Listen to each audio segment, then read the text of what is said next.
Olá, eu me chamo Karine Moura, sou nutricionista e na Sexta Metabólica de hoje nós vamos abordar, além do IMC, explorando os métodos de avaliação da composição corporal. Bom dia a todos, eu me chamo Karine Moura, sou nutricionista, sou doutoranda aqui do Programa de Ciências Médicas, egressa da residência, faço parte da tutoria aqui da residência em diabetes e hoje eu vou abordar com vocês, além do IMC, explorando os métodos de avaliação da composição corporal. A nossa aula ela vai ser dividida em 5 partes. Então, eu não poderia deixar de iniciar essa aula falando do IMC, que representou um grande marco na antropometria. Então, o IMC, inicialmente, ele foi criado por um matemático belga e astrônomo, o Adolphe Quetelet, e lá em 1859, que ele criou esse índice com o objetivo não relacionado à saúde, mas com o objetivo de entender a proporcionalidade do corpo humano, né? A ideia era entender qual era o padrão médio das características daquela população naquele período. Em seguida, em 1972, Kills, fisiologista e epidemiologista, começou a estudar o índice de massa corporal, que ainda era denominado como índice de Quetelet, com o intuito de entender qual a relação dele com a composição corporal e com a nossa saúde. E a partir disso, Kies entendeu que esse índice, até então chamado de índice de Quetelet, ele tinha uma relação com a adiposidade corporal. E aí ele entendeu que essa adiposidade corporal tinha uma relação com riscos à saúde. E aí ele passou a nomear o índice de Quetelet de índice de massa corporal. A partir dessa validação realizada feita nos estudos feito por Kies, é que o IMC ele passou a ser utilizado por várias organizações para definição de diagnóstico de obesidade e para embasar os critérios de recomendações para as intervenções. Esse foi o estudo de Kies, em que ele validou o IMC. E aqui eu trago um estudo para ilustrar de melhor maneira qual a relação desse IMC com a mortalidade. Então, essa análise analisou 230 coortes, onde foram incluídos cerca de 30 milhões de participantes, e o que foi que eles encontraram? O que eu quero que vocês foquem mais aqui nesse slide é essa imagem, onde nessa imagem eles colocam a relação entre o IMC e o risco relativo de mortalidade dividido por diferentes grupos. Então, eles dividem por pessoas que nunca fumaram, pessoas saudáveis que nunca fumaram, fumantes. Mas o X da questão aqui é que vocês conseguem visualizar que em todos esses gráficos o formato da curva ele é semelhante, demonstrando uma curva mais em formato de U, em que nas extremidades eu tenho ali um maior risco de mortalidade. E essas extremidades representam ali onde a gente tem o menor IMC e o maior IMC, demonstrando que tanto valores menores de IMC como valores maiores vão estar relacionados ao maior risco de mortalidade. E eles encontraram aqui que o ponto de menor risco de mortalidade seria o grupo de pessoas saudáveis que nunca fumaram e que tinham IMC entre 20 e 22. Então, eu posso afirmar que o IMC é um parâmetro útil para avaliar o risco de mortalidade e risco à saúde? Será que eu posso afirmar isso? Posso. Eu não posso dizer que ele sozinho é suficiente. Então, nós sabemos que o IMC ele tem as limitações dele. Então, aqui eu trago a imagem de duas pessoas, a imagem do DEX aqui, em que nós conseguimos observar que, apesar de elas terem o IMC igual, de 23 quilos por metro quadrado, elas têm uma composição corporal completamente diferente. Onde essa daqui, eu consigo visualizar que existe uma maior quantidade de gordura e existe uma distribuição de gordura diferente desse paciente. Demonstrando aí que uma das limitações do IMC é que ele não considera essa composição corporal, ele não distingue a massa muscular da massa de gordura. Além disso, a gente sabe que o aumento da massa de gordura é importante, mas não é o único fator que é relevante. Também é importante considerar esses fenótipos distintos de distribuição de composição corporal. E, além disso, ele é falho em algumas populações, como nós sabemos, especialmente em atletas. O IMC ele pode ser usado como uma ferramenta de rastreamento para a obesidade, porém, esse ano saiu essa publicação propondo novos critérios diagnósticos para a obesidade, em que eles colocam as limitações do IMC de forma isolada, ele tem as limitações dele, ele pode subdiagnosticar ou superdiagnosticar algumas populações, E esse novo artigo, ele propõe que, além do IMC ser considerado para o diagnóstico de obesidade, é importante relacionar outras medidas que confirmem a presença do excesso de adiposidade, que podem incluir circunferências, uso da bioimpedância, análise da composição corporal. Além disso, para que se tenha um diagnóstico de obesidade propriamente dito, é preciso já ter ali algumas disfunções em órgãos que vão causar alguns sinais e sintomas, manifestações clínicas. Então, dito isso, eu acho que já ficou bem claro por que a gente deve avaliar a composição corporal. A gente viu as diversas limitações do IMC e a importância dessa composição corporal para as repercussões metabólicas. Eu trago esse estudo, que foi uma análise prévia que nós fizemos dos nossos dados do nosso laboratório de composição corporal. Foi, inclusive, tema de mestrado da Luana, nutricionista, em que nós avaliamos a composição corporal de indivíduos saudáveis com IMC dentro da faixa de normalidade. Inclusive, a doutora Virgínia foi orientadora, né, desse trabalho. E a gente encontrou que, ao avaliar 201 adultos jovens de ambos os sexos, encontramos uma prevalência ali de cerca de 56% de excesso de gordura corporal em pessoas que tinham IMC normal. Então, esse é um dado um dado muito importante e reforça muito essa questão que a gente vem falando aí das limitações do IMC. Então, a gente já viu o porquê que devemos avaliar a composição corporal, mas o que devemos avaliar? Existem vários modelos de avaliação da composição corporal.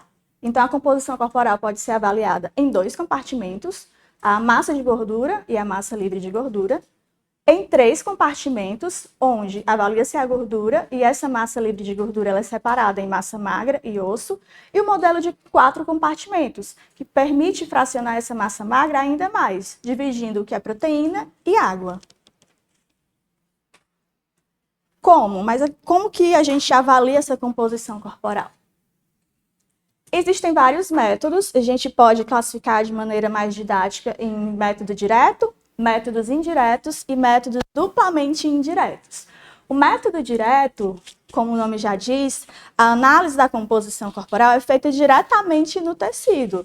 Então, como vocês podem ver, essa análise ela é permitida ser feita a partir da dissecação de cadáveres. Então, na prática clínica é completamente inviável, né?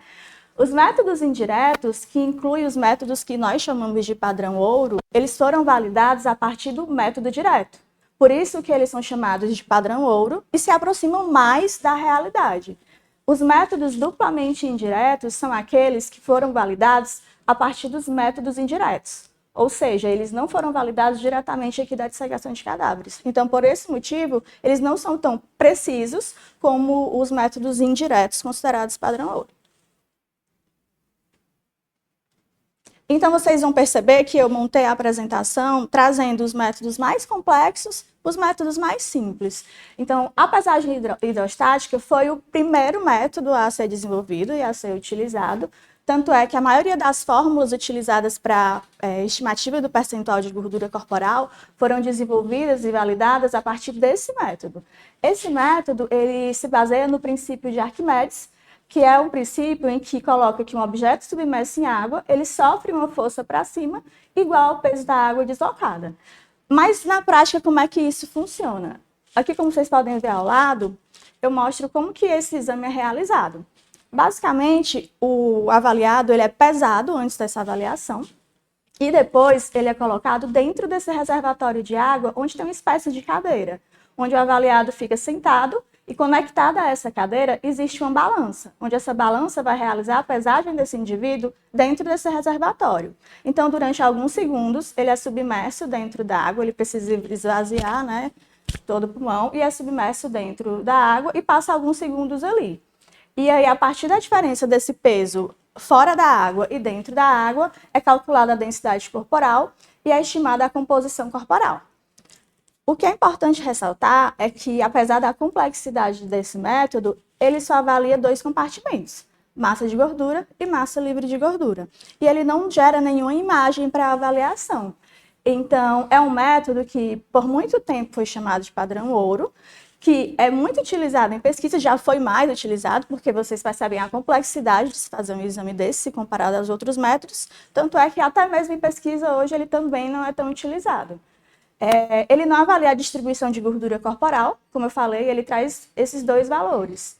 Precisa da cooperação do avaliado, porque vocês imaginem, a pessoa precisa se manter estável durante esses segundos que ela passa dentro desse reservatório. E pode gerar algum desconforto, especialmente naquelas pessoas que apresentam algum problema respiratório.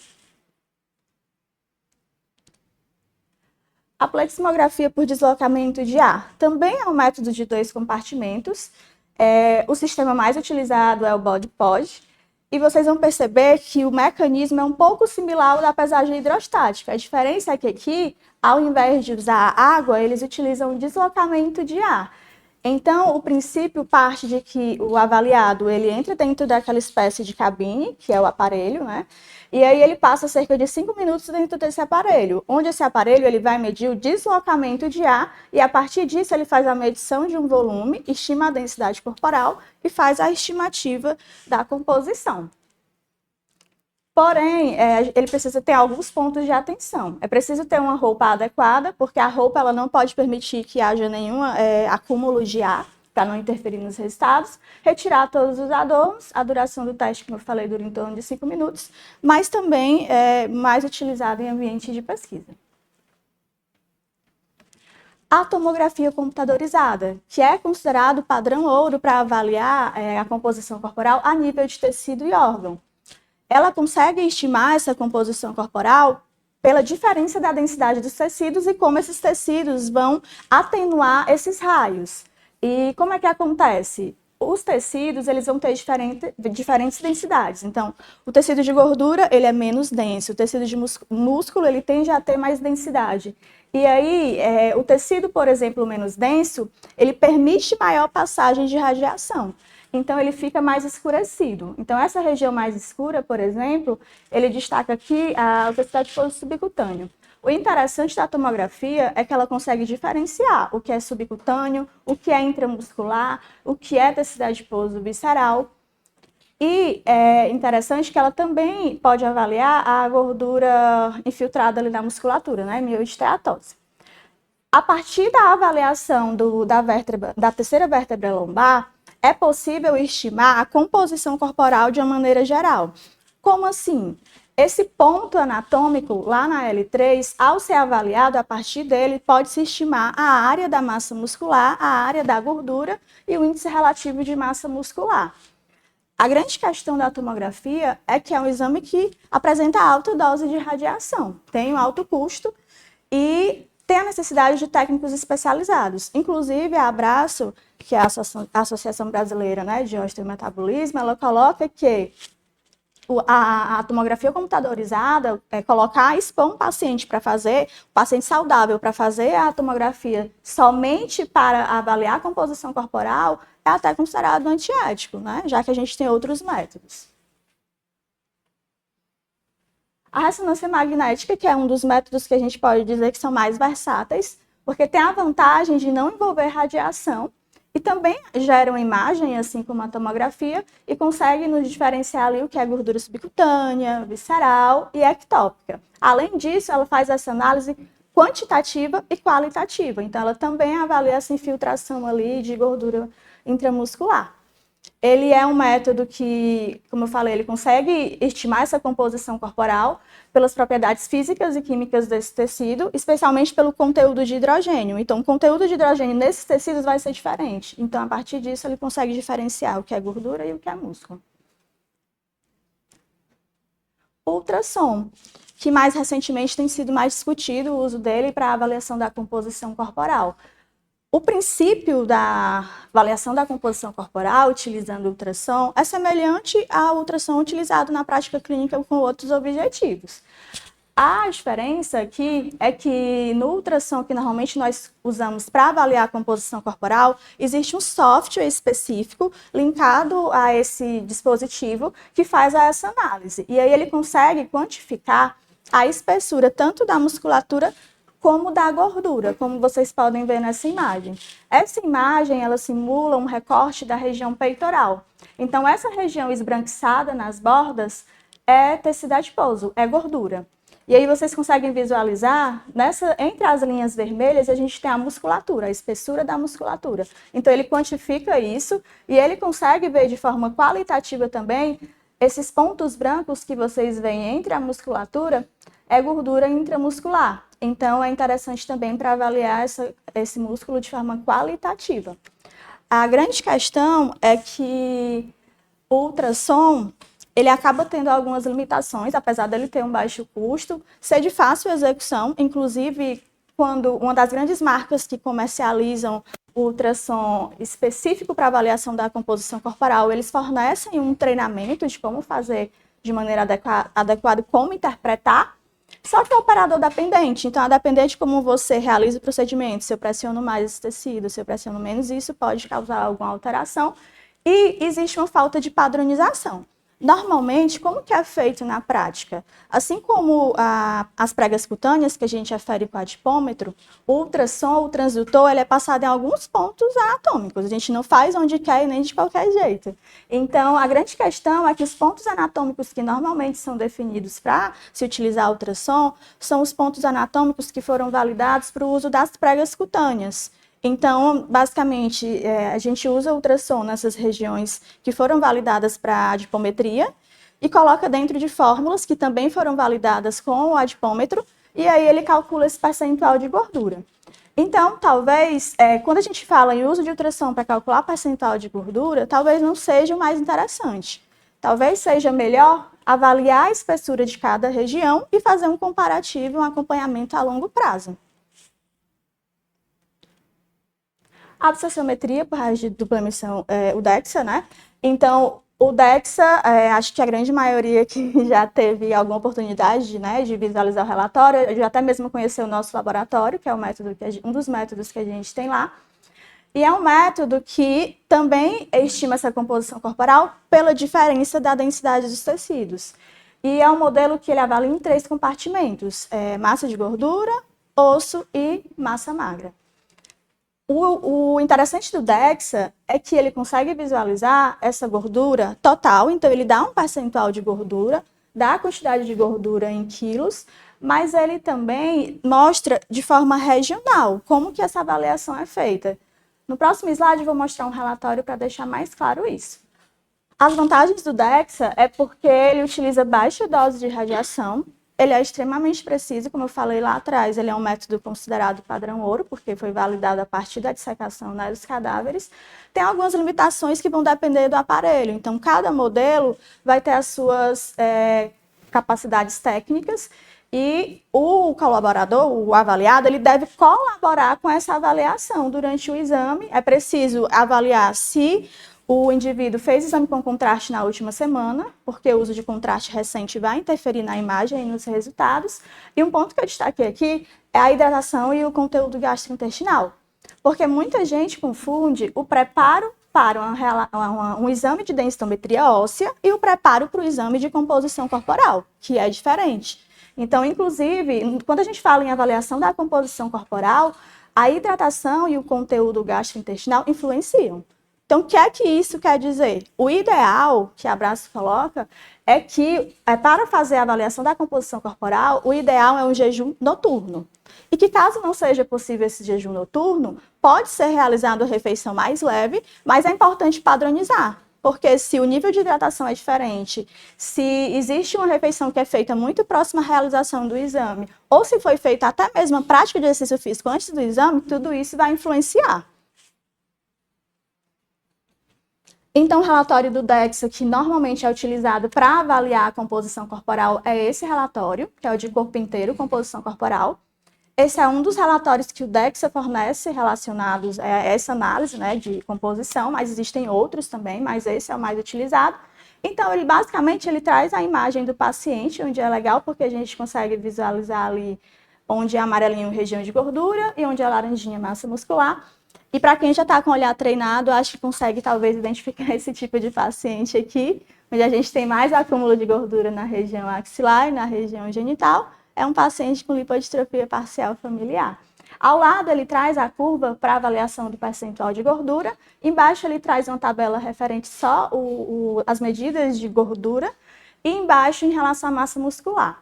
Essa tabela aqui abaixo é interessante porque permite que a gente faça avaliação por segmentos do corpo em relação a esse percentual de gordura corporal. Hoje eu não vou entrar muito em detalhes em relação à interpretação, porque a gente vai ter um momento mais prático, né, na sexta seguinte, né, após o feriado.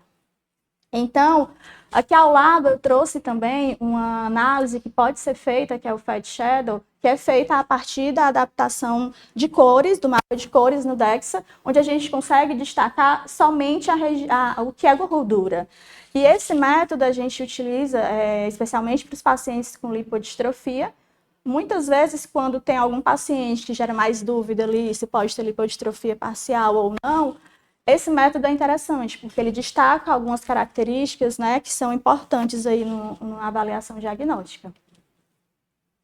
As bioimpedâncias, que são os métodos que talvez sejam mais utilizados na prática clínica, por serem mais acessíveis, de fácil aplicabilidade, mas é importante que a gente ressalte que existem vários modelos no mercado. E isso também, às vezes, gera muita dúvida, né, de qual modelo é o melhor, qual modelo utilizar. Então, aqui eu trouxe alguns modelos que a gente tem no nosso laboratório. E quando a gente fala em classificação de bioimpedância, elas não são todas iguais também. Então, a gente classifica elas de acordo com o ponto de contato que elas têm. Então, se existem 2 pontos de contato, como aquela lá de cima, o avaliado ele segura os eletrodos, que é essa parte metálica, somente na parte superior. Então, a gente chama de bipolar, porque são só 2 pontos de contato. A tetrapolar, como o nome já diz, 4 pontos de contato. Então, por exemplo, esse modelo aqui de baixo, vocês percebem que é um modelo que é bem utilizado aí, vocês percebem que ele tem uma espécie de gancho, onde os pés e as mãos vão ter contato com os eletrodos. Então, por isso ela é chamada de tetrapolar. Aquele modelo lá, ele é um modelo mais avançado, por quê? Não só pela questão dos pontos de contato. Lá, diferente dessa aqui, que tem 4 pontos de contato, aquela branca, ela tem 8 pontos de contato. Mas não é por isso que ela é chamada de octopolar, tá? Essa nomenclatura octopolar, ela não existe. Na verdade, ela é uma balança tetrapolar também, só que ela tem 8 pontos de contato. E a outra diferença que é importante avaliar é o número de frequências dessa balança. Por quê? Quanto mais frequências essa balança tiver, frequências de condutividade elétrica, né, melhor ela vai estimar ali essa composição corporal. E não só o número de frequências, mas também a intensidade dessas frequências. Por esse motivo, aquele modelo ali, ele se aproxima mais, geralmente, do DEXA e permite uma avaliação segmentar também, o que é interessante. Aqui eu trago um exemplo do relatório que é gerado a partir daquele modelo ali da Embare. E esse relatório, ele é muito interessante porque ele traz, além desse percentual de gordura, ele traz de forma segmentar como que isso é avaliado ali. E não só em relação à gordura, também em massa magra. Então, isso a nível de acompanhamento é bem interessante. Isso aqui também a gente vai ver mais em relação à prática, né, na próxima aula. Mas, claro, a bioimpedância precisa ter muito cuidado em relação ao preparo. Porque se existe um preparo inadequado, isso vai interferir completamente na interpretação desses exames. E eu trouxe aqui a Visual Body Composition, que na verdade tem sido bastante utilizada, que é a avaliação por meio de fotografia. Então, inclusive aqui no Brasil, a gente tem um método que é utilizado, onde basicamente você tira a foto do avaliado, que também existem alguns critérios para que se tirem de maneira adequada, e a partir dessa fotografia é estimado não só o percentual de gordura, mas também algumas medidas de circunferência. E aqui talvez seja uma boa opção, especialmente para aquelas pessoas, por exemplo, que têm uma maior dificuldade de seguir esse preparo para a bioimpedância, ou até mesmo para as consultas online. As pregas cutâneas, que nada mais é, como na imagem mostra, aferir essa medida dessa gordura subcutânea ali, onde a gente está vendo o movimento, como que é feito. Realmente é um movimento de pinça, onde se destaca essa dobra cutânea, e também a gente vai ver um pouco mais na prática na próxima sexta. Mas é um método super interessante, de baixo custo, rápido, fácil aplicabilidade, mas tem algumas observações que são importantes a gente se deter.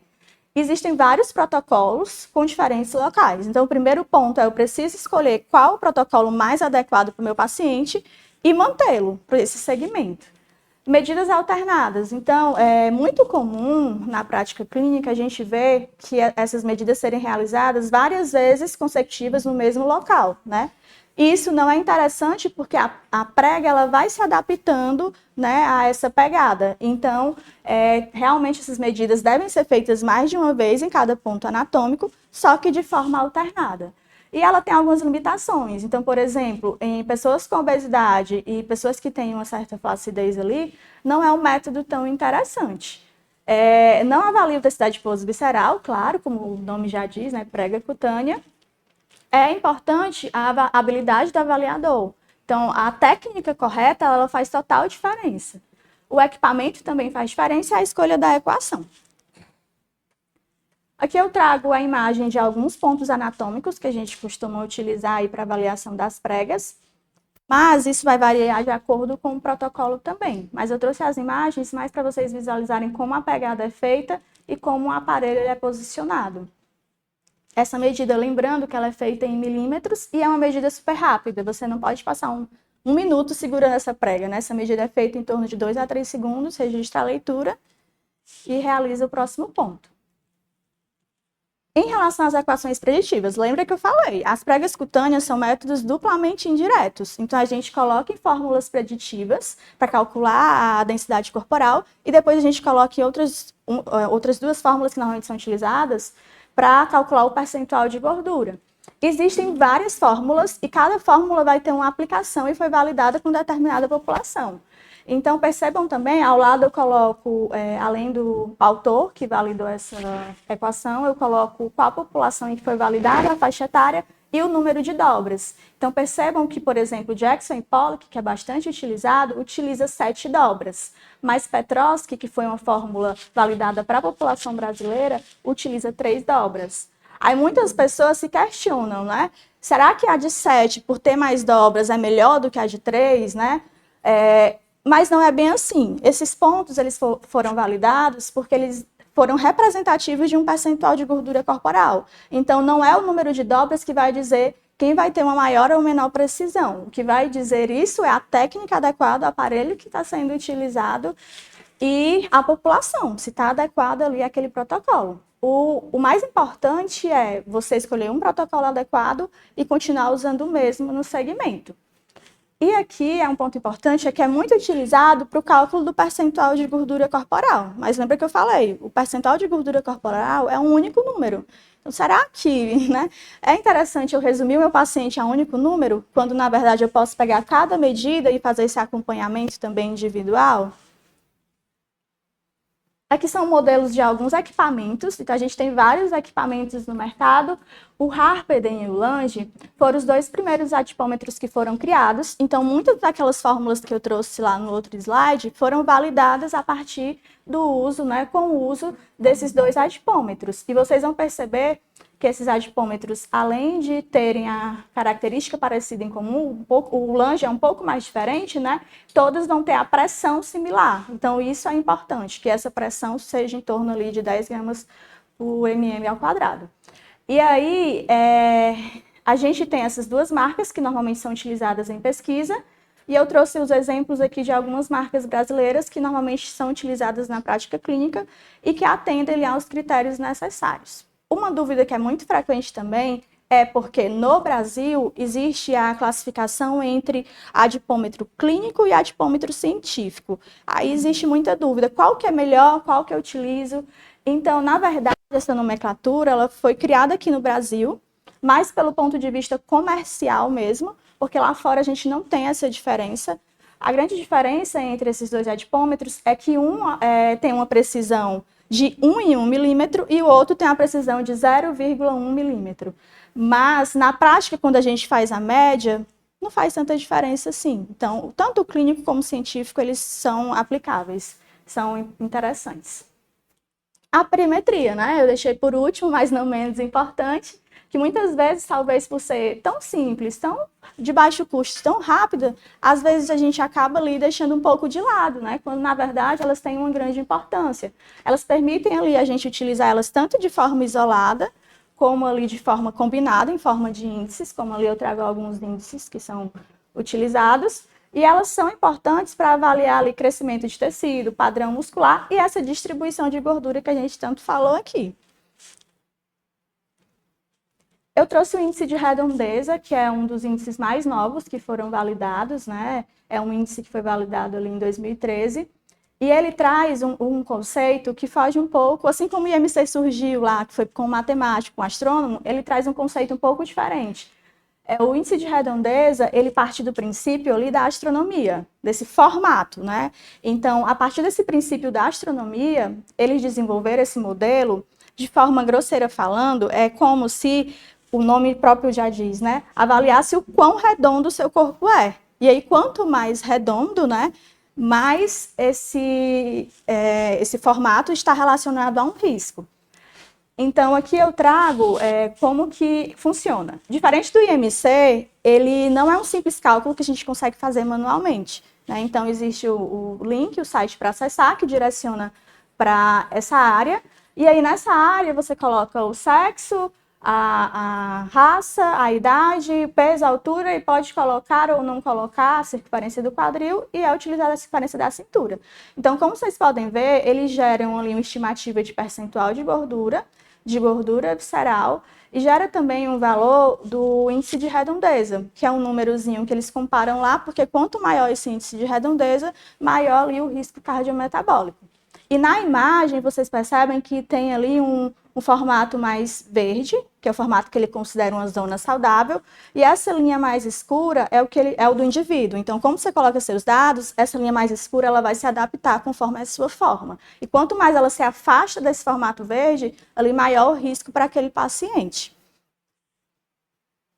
E aqui eu coloquei o QR Code, né, que direciona diretamente, se vocês tiverem curiosidade, né, de conhecer melhor esse índice. Como eu falei, com o uso do website, né, acaba sendo viável, né, porque realmente não é um cálculo como o IMC que a gente faz ali manualmente. A relação cintura-estatura, que eu acho que talvez seja mais conhecida, que nada mais é do que dividir a medida da cintura pela altura, e se ela for superior a 0,5, isso aí pode ser um indicativo ali de maior risco cardiovascular e metabólico. E eu trouxe aqui, né, acho que em primeira mão para vocês, é o Lipocalc, que foi um website, né, a gente desenvolveu essa inteligência artificial, eu em conjunto com o Nilson, que é mestrando das Ciências Médicas, também orientado pelo Dr. Renan. É um website que a gente desenvolveu para auxiliar no rastreio das lipodistrofias, em especial a parcial familiar, onde, ao utilizar a circunferência do tórax, circunferência do quadril, peso, altura e idade, ele dá uma estimativa ali se aquele paciente do sexo feminino, ele pode ou não ter lipodistrofia parcial familiar. Inicialmente, a gente validou para a lipodistrofia parcial familiar do tipo 2, que é a mais prevalente, mas a ideia é realmente aí trazer para os outros subtipos. E aí vocês conseguem acessar lá no site da Braslipo, né, por meio do QR Code. E eu quase termino a minha aula, perguntando qual o melhor método para avaliação da composição corporal. E, na verdade, eu não trago uma única resposta. Porque o que eu quero que fique claro aqui com essa apresentação é que não existe nenhum método perfeito, não existe o melhor método. Como vocês podem visualizar nessa tabela, cada método ele vai ter as suas vantagens e suas limitações. O que vai definir o melhor método a ser utilizado é o que eu quero avaliar, o contexto e quem é esse paciente. E aí, do nada, né? Eu trouxe aqui 30 graus. É bom ou é ruim, né? Então, depende, né? 30 graus é uma imagem muito solta. Depende da escala. Se eu trago só 30 graus, é bom ou é ruim? Depende. E aí a ideia é isso, porque o mesmo número, ele pode ter significados completamente diferentes dependendo do contexto. Então, o percentual de gordura, como eu vim falando toda a minha apresentação, ele não é o único dado importante. E ele, sem contexto, ele é só um número, né? Então, como mensagens finais, o que eu quero deixar, né, claro é que a avaliação da composição corporal ela é muito importante, vai muito além ali do IMC, mas o IMC ele não se torna inútil por isso. Ele tem a utilidade dele, mas ele sozinho ele não é suficiente. A distribuição de gordura corporal ela importa, E, como eu falei, nenhum método é perfeito. Todos vão ter as suas limitações, vai depender do objetivo e do contexto. E, claro, que quando a gente avalia melhor o nosso paciente do ponto de vista de composição corporal, a gente consegue tratar também melhor esse paciente. Agradecer a todos pela atenção. Essas são as redes, né, do nosso laboratório e da rede Braslipo. E obrigada.